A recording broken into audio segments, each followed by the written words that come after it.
Junior, wake up. Let me see your hands real quick. You are not in trouble, but come to me. I know. Come on. You're fine. You're good. You're not in trouble. We need to see those hands, though, brother. Okay. Come on up to us. That's fine. Keep your hands up. You're good. Don't reach for nothing.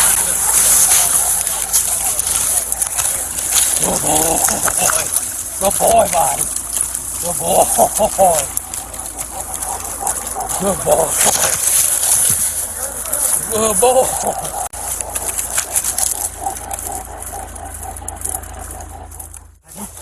Go home. Gotta go home. He's gonna go this way. Take it.